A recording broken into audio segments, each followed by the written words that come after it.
បងប្អូនទាំងអស់គ្នាថ្ងៃនេះខ្ញុំបានទៅឋានយូឲ្យបងប្រុសកំពុងតែរើសថ្មគេហៅថាប្រភេទថ្មហ្កិចបងប្អូនទាំងអស់គ្នាហើយប្រភេទថ្មហ្កិចនេះឥឡូវនេះមានបងប្រុសម្នាក់អត់ដឹងតែគាត់នៅខេត្តណាទេសូមអត់បញ្ចេញឈ្មោះប៉ុន្តែ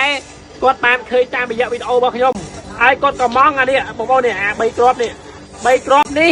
វាពណ៌ទៅរៀងគេនិយាយហៅថាភាគច្រើនត្បូងឬក៏ភាគច្រើនគេហៅពេជ្រគេហៅថាបឹងកញ្ចាក់បងប្អូនពណ៌ហ្នឹងអត់ស្រាលពេកអត់ធ្ងន់ពេកនិយាយទៅមកកដាលបងប្អូននេះខ្ញុំដាក់រូបរាងឲ្យលើនេះ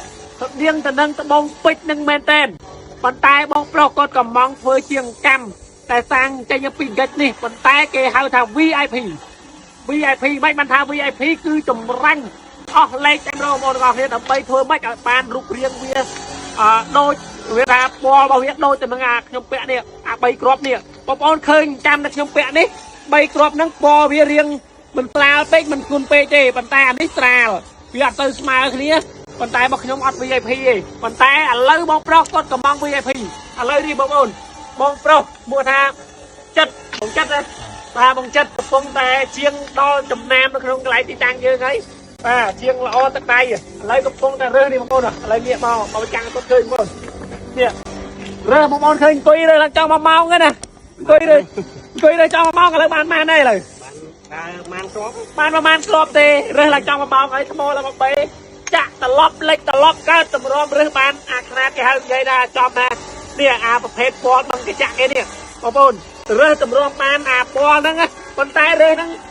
គិតថាពណ៌ហ្នឹងឲ្យពេលខ្លះយកទៅកាត់ស្រួលអាចស្ទើរទៅត្រូវទេបង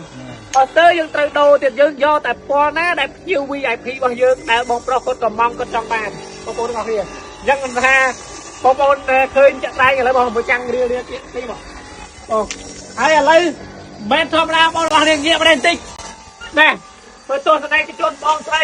ចាំឲ្យកម្លាំងចិត្តបងប្រុសដល់កឲ្យបងប្អូននេះហើយងាកទៅខាងឆ្វេងខាងស្ដាំខាងក្រោយនោះដល់កាត់មើលបងអត់មើលទេកាត់អត់មើលកាត់ទៅដៃដល់និយាយបងប្អូនមើលឡៃទៅងាកមើលខ្ញុំថតនិយាយមានណាខ្លាច់ត្រូវដៃបងម៉ែអើយបងប្អូនខ្ញុំមិនភ័យខ្លាច់ត្រូវដៃហើយដល់ជាងមកយើងមានអ្នកកាត់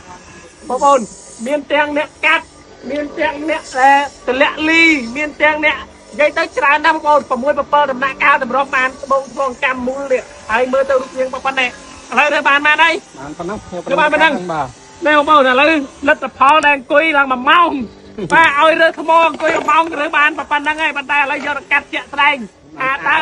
បានអត់ដល់ឥឡូវទៅកាត់មកដល់បងប្អូនអរគ្នាឥឡូវបន្ទាប់ពីយើងរើសបានត្បូងថ្មធម្មជាតិចេញពីកន្លែងបេនេះហើយបងប្អូនយើងត្រូវយកទៅកាត់វានៅដំណាក់កាលបន្ទាប់ទៀតមកបងប្អូនអរគ្នាទៅទស្សនាកន្លែងកាត់បន្តិចមកនេះបងនេះអង្កាំយើងថតធម្មជាតិឡើងផ្កាបងសាច់នៅខាងក្រៅបែបនេះ